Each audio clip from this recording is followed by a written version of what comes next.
Hello friends, क्या हाल चाल हैं।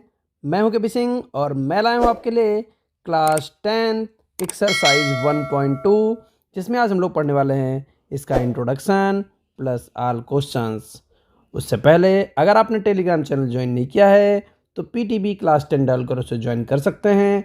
अगर आपने मेरा व्लॉग चैनल सब्सक्राइब नहीं किया तो उसका लिंक ऊपर आई बटन पर आ रहा है, वहाँ से जाकर आप उसको सब्सक्राइब कर सकते हैं। अगर आप प्लेलिस्ट पर जाना चाहते हैं तो प्लेलिस्ट का लिंक भी ऊपर आई बटन पर आ रहा है। तो चलिए फटाफट से शुरू करते हैं इसका इंट्रो।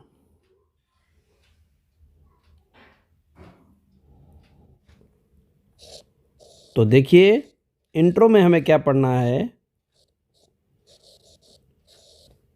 अगर आपने इंट्रोडक्शन अच्छे से ले लिया तो इस एक्सरसाइज में आपको कोई दिक्कत होने वाली नहीं है। जैसा कि हम लोग अगर बात करें वास्तविक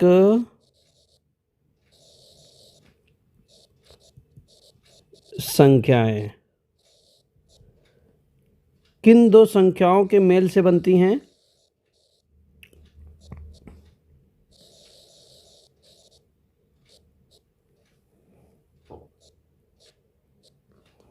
पहला है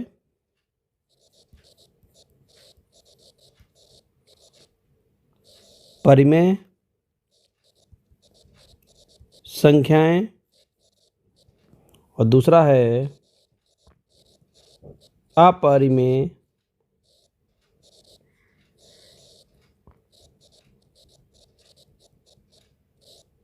संख्याएं। तो परिमेय संख्याएं और अपरिमेय संख्याएं ये दो प्रकार की संख्याएं यहाँ पर हमारे पास वास्तविक संख्याओं के अंदर होती हैं, या हम ये कह सकते हैं कि परिमेय संख्याओं और परिमेय संख्याओं के मेल से ही हमारी वास्तविक संख्याएं बनती हैं। अब हम पहले तो बात करेंगे कि ये परिमेय संख्याएं कौन कौन सी हो सकती हैं और उनके क्या एग्जाम्पल हैं, और फिर अपरिमेय पर चलेंगे। देखिए परिमेय संख्याएं वे होती हैं जिन्हें हम p/q के रूप में व्यक्त कर सकते हैं। परिमेय संख्याएं वे संख्याएं होती हैं जिन्हें हम p/q के रूप में व्यक्त कर सकते हैं। जैसे 2 परिमेय संख्या है, 5, 10 ये सारी परिमेय संख्याएं हैं। तो प्राकृतिक संख्याएं हमारी परिमेय संख्याएं होती हैं, ये भी आप याद कर सकते हैं। दूसरी चीज, अगर हम दशमलव की बात करें तो जितने भी शांत दशमलव नंबर होते हैं वो भी हमारे परिमेय होते हैं। 2.3, 5.4, 7.8 ये भी हमारे परिमेय होते हैं। अगला, अगर हम रिपीटिंग दशमलव संख्याएं होती है जिसको जिनके ऊपर बार लगा होता है तो वो संख्याएं भी हमारी परिमेय संख्याएं ही होती हैं। जैसे 2.3 बार, 7.3 बार, 6.6 बार ये सारे नंबर हमारे रिपीटिंग नंबर होते हैं। क्लियर? और इनको हम परिमेय संख्या कहेंगे क्योंकि हम लोगों ने 9th क्लास में इनको p/q के रूप में लिखना सीखा है, और जिन संख्याओं को p/q के रूप में लिख सकते हैं वो हमारी परिमेय होती हैं। अगर हम रूट की बात करें तो जो पूर्ण वर्ग नंबर हैं जैसे √1, रूट के अंदर पूर्ण वर्ग नंबर √4, √9, √16, 25 ये सारे हमारे परिमेय नंबर होते हैं। क्लियर है? आपने पाई का मान याद कर रखा होगा 22/7 ये भी हमारा परिमेय होता है, और 3.14 ये भी हमारा परिमेय होता है। तो ये सारे नंबर हमारे परिमेय में आते हैं, और बटे वाले नंबर तो हमारे परिमेय में आते हैं। जैसे 22/7 है, 3/2 है, 8/5 है, सारे ये तो बटे में है ही, ये तो हमारे परिमेय ही होंगे। अगर हम अपरिमेय संख्याओं की बात करें तो इन्हें हम p/q के रूप में नहीं लिख सकते हैं, और अगर हम एग्जाम्पल की बात करें जैसे, तो सुने, सबसे पहले रूट के अंदर अभाज्य संख्याएं √2, √3, √5, √7, ये तो हमारी अपरिमेय संख्याएं होंगी। फिर उसके बाद रूट के अंदर जो पूर्ण वर्ग नहीं होंगी, जैसे √14 अभाज्य नहीं है लेकिन ये पूर्ण वर्ग भी नहीं है, √21, क्लियर है। फिर आता है कि दशमलव में वो नंबर जिनका दशमलव प्रसार अनवसानी अनावर्ती हो, जैसे 0.01001001 डैश डैश डैश डैश, ये हमारे अपरिमेय संख्याएं होती हैं। यहाँ पर नंबर सेम रहता है, रिपीट होता चला जाता है। यहाँ पर रिपीट तो होता है लेकिन नंबर सेम नहीं होता है। और एक संख्या होती है, ये बिल्कुल इम्पॉर्टेंट है, कि पाई एक अपरिमेय संख्या होती है, जबकि पाई के मान जो हम लोगों ने यूज़ किए हैं 22/7 3.14, ये हमारे परिमेय होते हैं और पाई एक अपरिमेय संख्या है। क्लियर है। तो परिमेय अपरिमेय से संबंधित कुछ कॉन्सेप्ट हमने आपको बताए हैं। अगर हम यहाँ पर बात करें कुछ नोट की, तो उन नोट पर भी चलते हैं। नोट ये है कि दो परिमेय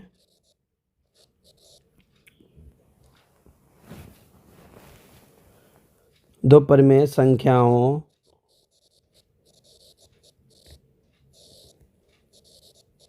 का योग, दो परिमेय संख्याओं का योग जो होता है वो परिमेय होता है।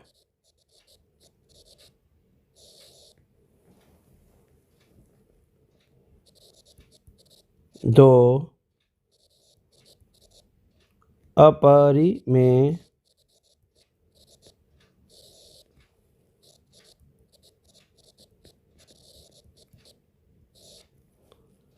संख्याओं का योग अपरिमेय होता है। ठीक है।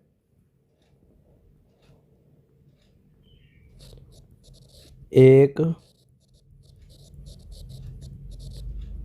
परिमेय दूसरी अपरिमेय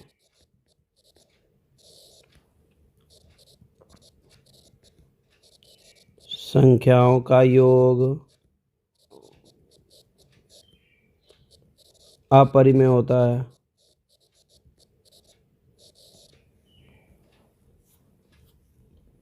क्लियर है। एक परिमेय संख्या और दूसरी अपरिमेय संख्या का योग अपरिमेय होगा। अब गुणनफल पे आते हैं। दो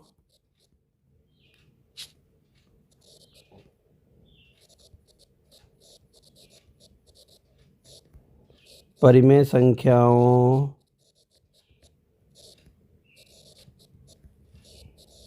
का गुणनफल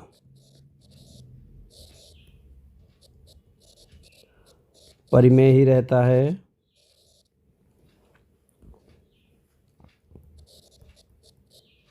दो समान अपरिमेय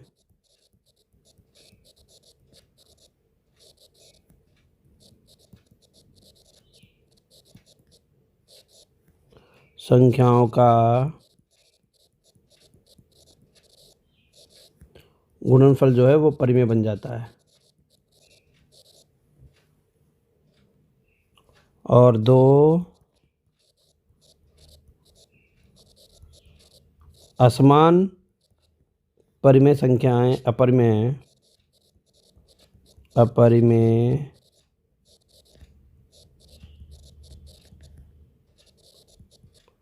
संख्याओं का गुणनफल जो होता है वो हमारा अपरिमेय होता है।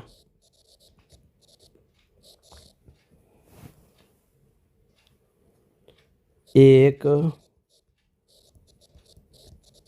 परिमेय, दूसरी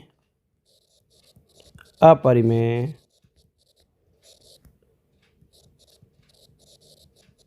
संख्याओं का गुणनफल अपरिमेय होता है। एक परिमेय और दूसरी अपरिमेय संख्याओं का गुणनफल अपरिमेय होता है। तो ये कुछ पॉइंट हैं, इनको आप याद कर लीजिएगा। याद कर लेंगे तो आपको आसानी होगी, अन्यथा आपको दिक्कत थोड़ी बहुत हो सकती है। तो ये इसका छोटा सा इंट्रोडक्शन था। अब यहाँ पर हम लोगों को एक्सरसाइज में क्या करना है कि हमें प्रूव करना है कि दी हुई संख्या हमारी परिमेय है या अपरिमेय है। जैसा प्रश्न में कहेगा वैसा हम लोग करेंगे। चलते हैं पहले क्वेश्चन पर, क्वेश्चन नंबर 1। तो पहला क्वेश्चन कह रहा है सिद्ध कीजिए कि √5 एक अपरिमेय संख्या है। देखिए क्वेश्चन समझाऊंगा, आपको समझ में आएगा, लेकिन आपको प्रैक्टिस करने की ज़रूरत है। अगर आप प्रैक्टिस नहीं करेंगे, केवल वीडियो देख लेंगे लेटे लेटे, तो आपको कोई फ़ायदा होने वाला नहीं है। कम से कम 5 बार इसकी प्रैक्टिस करिए, तब जाकर आप ये बात सीख पाएंगे। 5 बार कम से कम प्रैक्टिस करनी है इसकी, ठीक है ना। और ये तो बताने की ज़रूरत नहीं है कि ये इम्पॉर्टेंट कितना है, मोस्ट इम्पॉर्टेंट, मोस्ट इम्पॉर्टेंट कह लीजिए। ठीक है, शुरू करते हैं। कैसे करना है? सबसे पहले हम एक मानेंगे कि √5 एक परिमेय संख्या है, लेकिन हम उल्टा मानेंगे। क्या माना?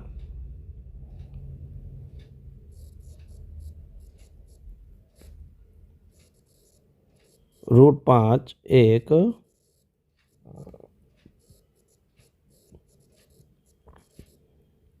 परिमेय संख्या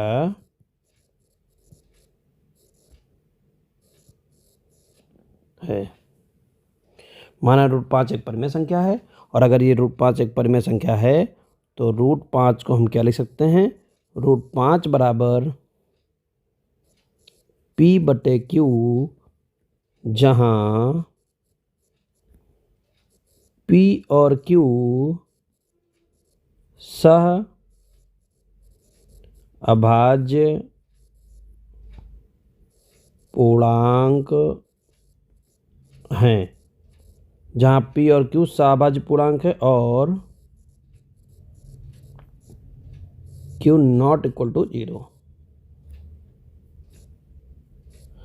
अब तुरंत आपके मन में एक बात आएगी कि ये सहअभाज्य क्या होता है, तो हम इसको साइड में ही समझा देते हैं कि सहअभाज्य होता क्या है। देखिए ऐसे दो नंबर, ऐसे दो संख्याएं या नंबर जिनका मासा 1 हो, जिनका मासा क्या हो, जैसे मान लीजिए P और Q हमने सहअभाज्य आपको बताया, तो P और Q का मासा, अगर आप मासा लें और मासा कितना आ जाए 1, तो ये दोनों नंबर कैसे हैं? सहअभाज्य हैं।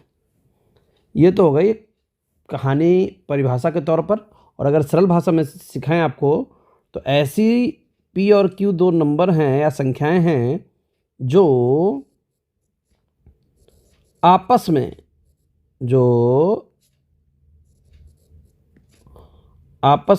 सरल नहीं होती हैं, आपस में सरल नहीं होती हैं। जो आपस में सरल नहीं होती हैं उन्हीं को हम लोग बोलते हैं सहअभाज्य संख्याएं। एग्जाम्पल ज़रूर लेंगे तभी आप समझ पाएंगे। तो एग्जाम्पल लेते हैं इसका, जैसे हमने लिखा 2 और 3, तो अगर आप 2 और 3 का मासा लेंगे तो आपको मासा 1 मिलेगा, और ये पेयर के रूप में होती हैं। जैसे 10 और 11 ये सहअभाज्य हैं, हाँ बिल्कुल ये सहअभाज्य हैं, ये आपस में सरल नहीं। ऐसा कोई पहाड़ ही नहीं जिसमें 10 होता हो 11 आता हो। 8 और 6 ये सहअभाज्य हैं भैया? ये सहअभाज्य नहीं है। क्यों? क्योंकि 2 चक्कू 8 होता, 2 3 6, किसी भी पहाड़े से सरल हो रहा हूँ बस। 9, 3 ये सहअभाज्य नहीं है। 7, 4 ये हमारे सहअभाज्य हैं। 8, 12 ये हमारे सहभाज्य नहीं है। क्लियर है ना। तो जो सरल ना हो रहे हैं वो हमारे सहभाज्य हैं, और ये पेयर के रूप में होते हैं, दो संख्याओं के जोड़े के रूप में होते हैं। ठीक है, इतना हटा देते हैं। ये हम लोगों ने थोड़ा सा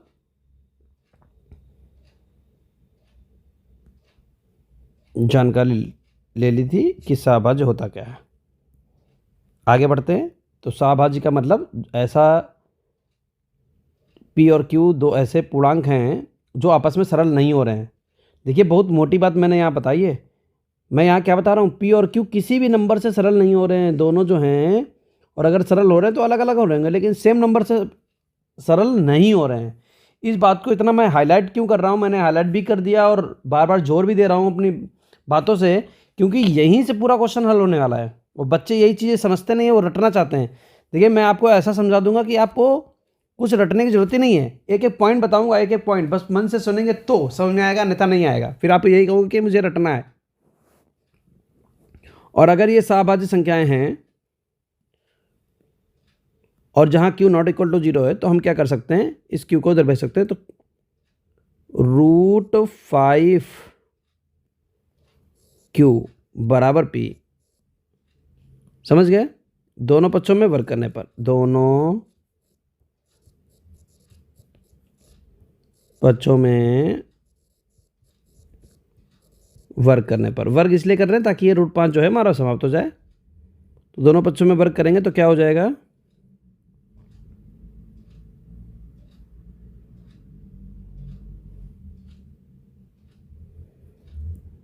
तो देखिए √5 का वर्ग 5 होता है, q का वर्ग q स्क्वायर होता है, और p का वर्ग p स्क्वायर होगा।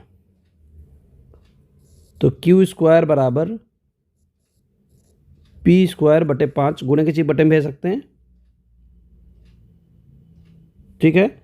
अब एक बात देखिए, जब हम p स्क्वायर को 5 से डिवाइड कर रहे हैं, बहुत ध्यान से देखिए, बहुत ध्यान से समझना है। जब हम p स्क्वायर एक पूर्णांक को 5 से भाग कर रहे हैं, तो उत्तर में हमको q स्क्वायर अर्थात एक पूर्णांक प्राप्त हो रहा है। जब किसी पूर्णांक को किसी संख्या से हम भाग करते हैं और उत्तर में अगर पूर्णांक मिलता है, इसका मतलब वो नंबर जो है 5 से डिवाइड हो रहा है। तो लिखेंगे चूंकि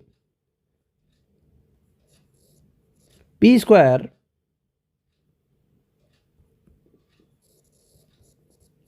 5 से विभाज्य है,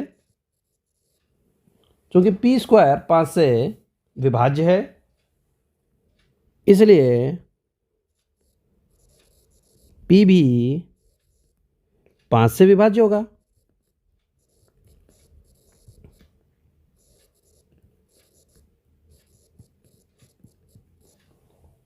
p भी 5 से विभाज्य होगा। क्लियर है। इसको बना लीजिए समीकरण नंबर फर्स्ट। यानी कि हमको ये पता चल गया कि p एक ऐसा पूर्णांक था जो 5 से कट रहा था। ठीक है। अब हम क्या करेंगे कि जब p 5 से विभाज्य होगा, माना जब p को हम 5 से डिवाइड करेंगे, जब p स्क्वायर को 5 से डिवाइड करते हैं तब तो q स्क्वायर बचता है हमारे पास, भागफल क्या आता है, q स्क्वायर। लेकिन जब p को हम 5 से भाग करेंगे तो हमारे पास r आएगा। ठीक है ना। और वो कट रहा है तो ये r भी पूर्णांक होगा, जहां r क्या है, पूर्णांक है।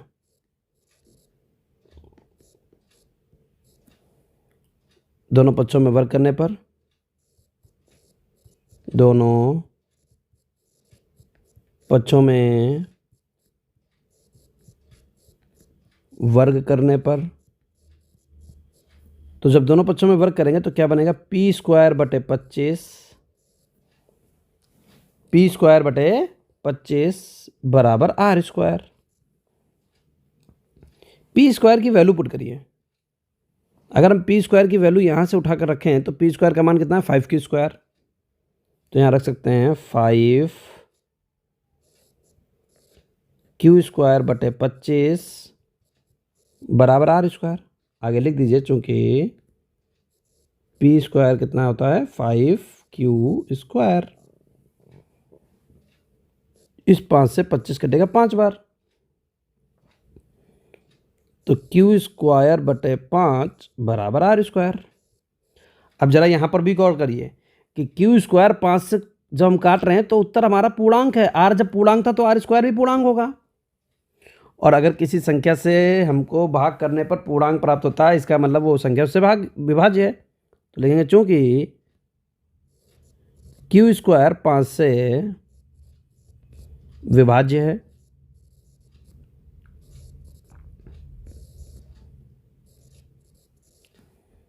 इसलिए क्यू भी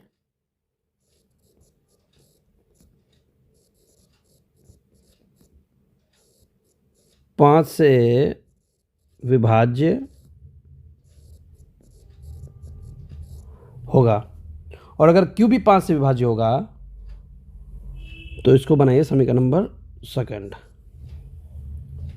अब देखिए, अब लिखेंगे समीकरण, अब बहुत ध्यान समझिएगा, अभी पूरा क्वेश्चन खत्म हो चुका है। समीकरण फर्स्ट व सेकंड से P और Q सह अभाज्य नहीं है।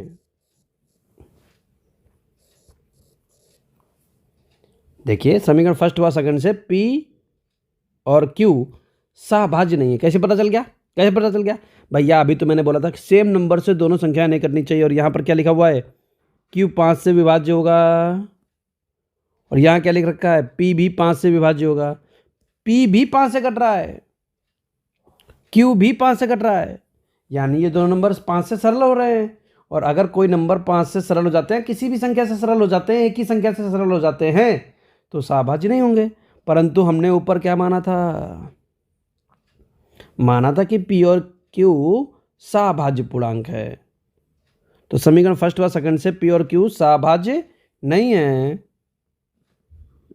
जो हमारी कल्पना का विरोधाभास प्रकट करते हैं।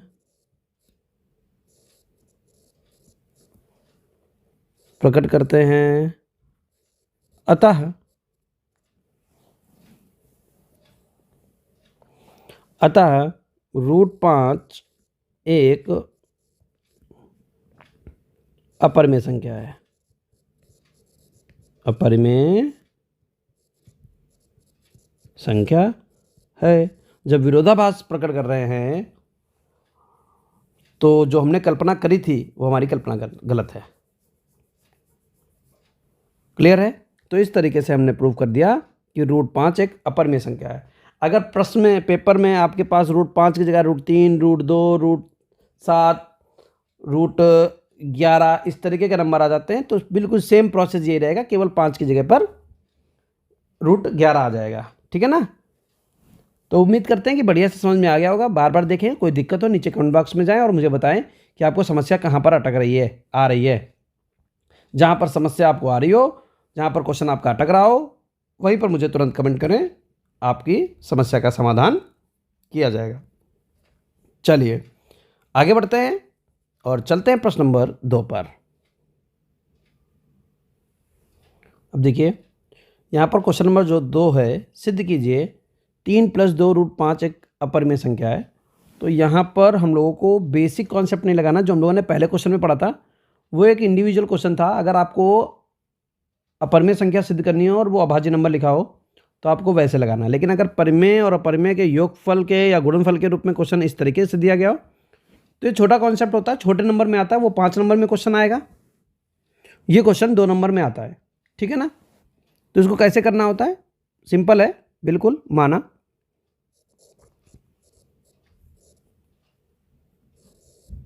3 + 2 √5 एक परिमेय संख्या है।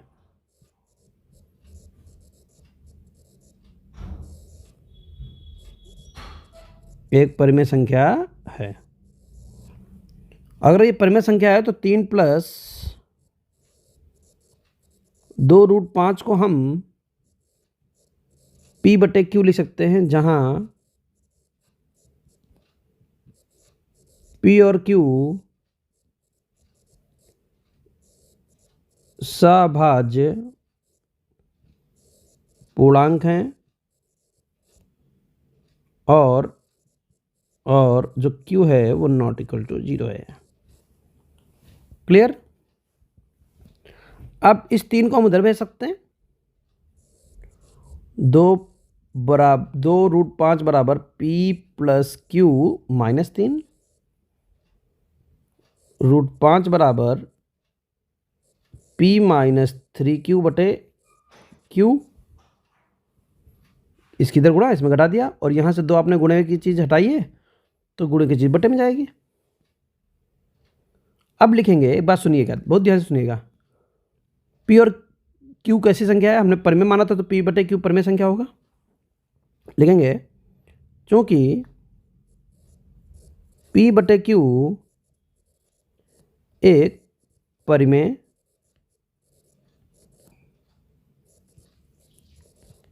संख्या है, इसलिए P -3Q/2Q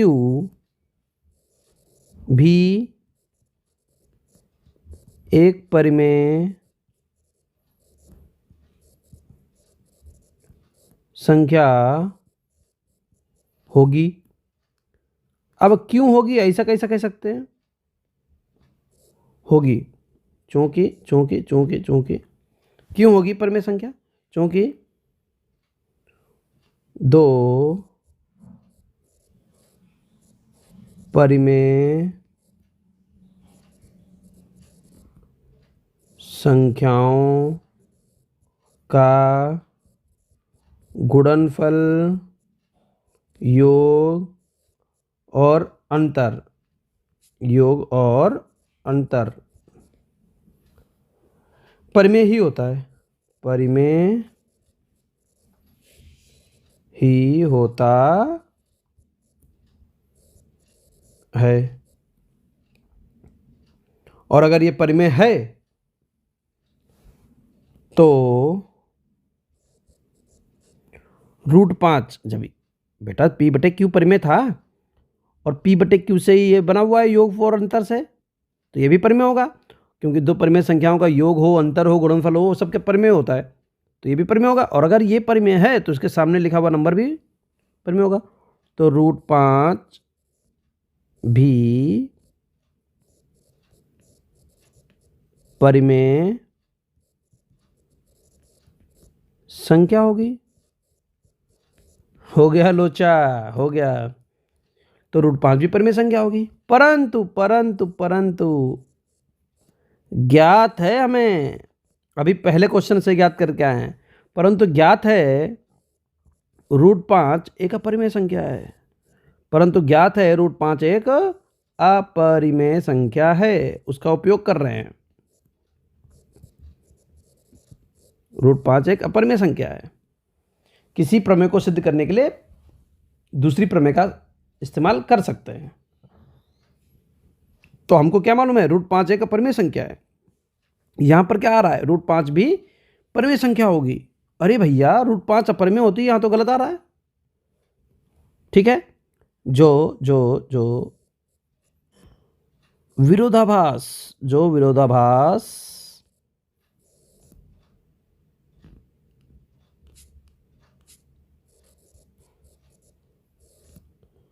प्रकट करता है, जो विरोधाभास प्रकट करता है, अतः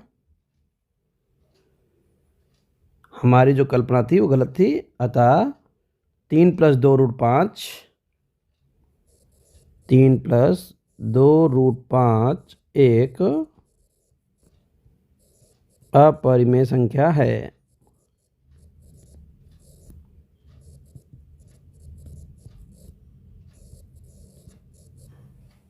क्लियर है? तो इस तरीके से हम लोग लगा सकते हैं। चल देते हैं प्रश्न नंबर 3 पर।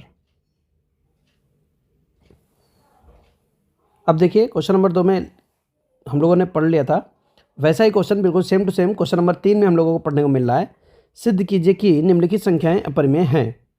पहला पार्ट है 1/√2।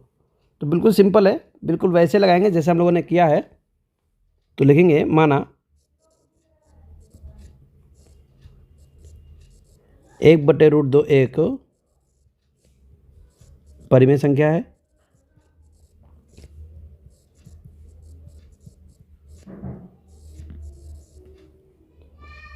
तो 1/√2 को हम क्या लिख सकते हैं, P/Q, जहाँ P और Q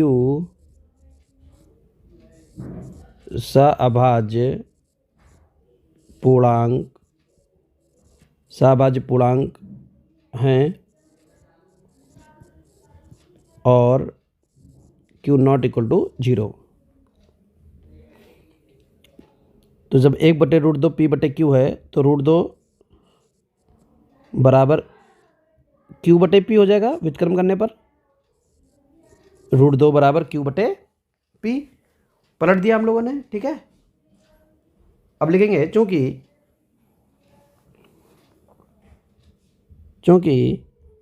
P/Q एक परिमेय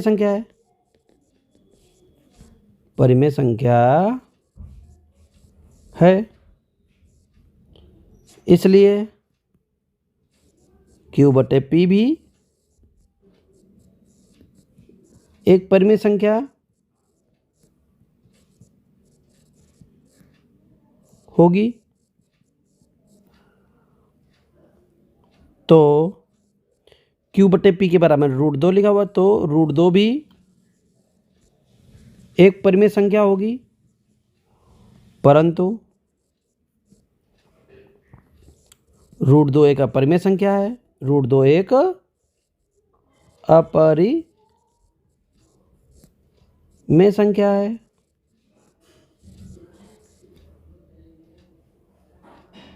क्लियर। अब देखिए यहाँ पर क्या हो रहा है, यहाँ पर हमारा विरोधाभास प्रकट हो रहा है।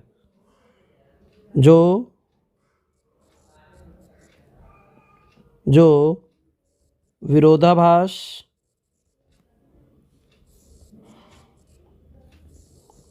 प्रकट करता है,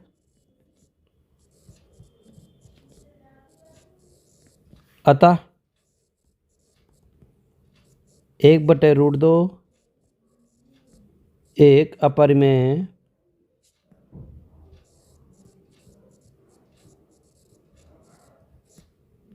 संख्या है। चलते हैं इसके अगले पार्ट पर। 7√5।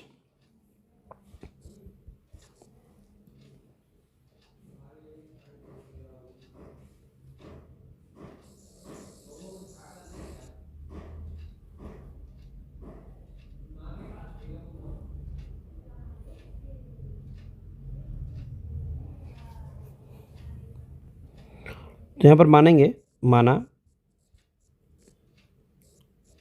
7√5 एक परिमेय संख्या है, बिल्कुल सेम एक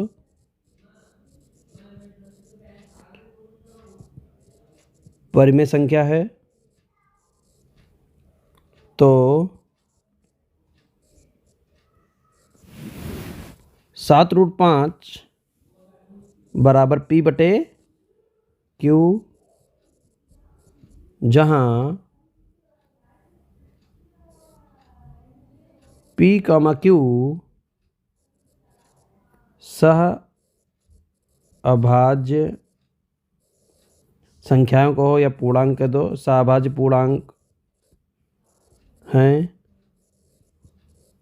और Q ≠0। ठीक है, गंदा नहीं लिखेंगे, साफ लिख देते हैं, जल्दबाजी में गंदा हो जाता है थोड़ा सा। अब देखिए कि अगर Q ≠0 हो जाएगा हमारे पास, तो हम यहाँ पर क्या कहेंगे कि भैया √5 बराबर p/7q, ये गुणे के 7 में भेज लिया, और तो कुछ ये नहीं है। और जब p/q हमारी परिमेय संख्या है, ये बात लिखेंगे हम लोग यहाँ पर, तो p/7q भी हमारी परिमेय संख्या होगी, क्योंकि दो संख्याओं का गुणनफल सदैव परिमेय होता है। दो परिमेय संख्याओं का गुणनफल सदैव परिमेय होता है। तो लिखेंगे चूंकि p/q एक परिमेय संख्या है, एक परिमेय संख्या है, इसलिए p/7q भी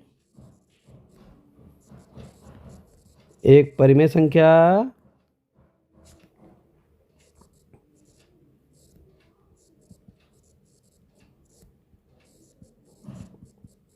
होगी।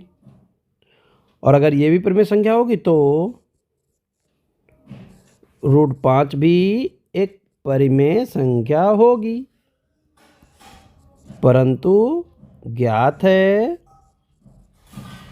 √5 एक अपरिमेय संख्या है। √5 एक अपरिमेय संख्या है जो विरोधाभास प्रकट करता है, जो विरोधाभास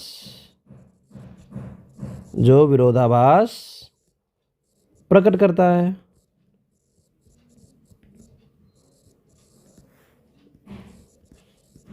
अतः 7√5 एक परिमेय संख्या नहीं होगी या अपरिमेय संख्या। अतः 7√5 एक अपरिमेय संख्या है। क्लियर? चलते हैं इसके थर्ड पार्ट पर।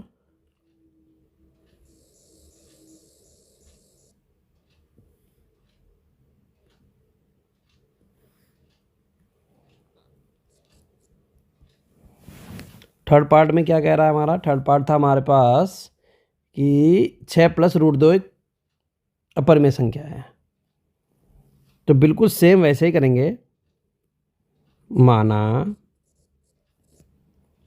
6 + √2 एक परिमेय संख्या है, एक परिमेय संख्या है। तो 6 + √2 को हम p/q के रूप में लिख सकते हैं, जहां p, q एक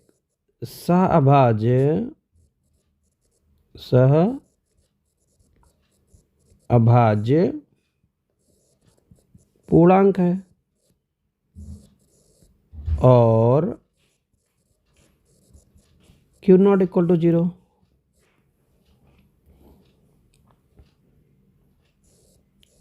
√2 बराबर p/q -6, प्लस का 6 उधर भेज दिया माइनस में।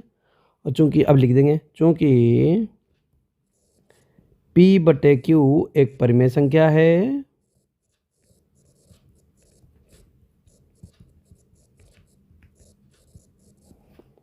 इसलिए p/q -6 भी एक परिमेय संख्या होगी।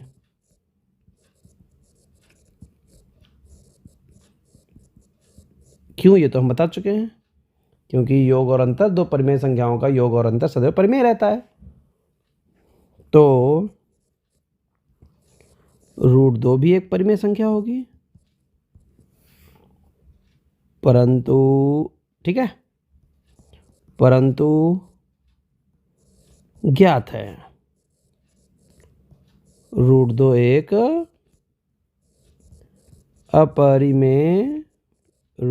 अपरिमेय संख्या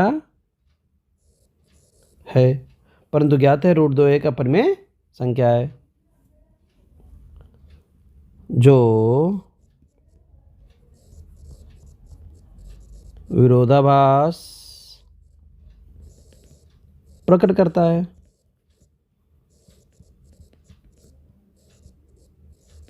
जो विरोधाभास प्रकट करता है।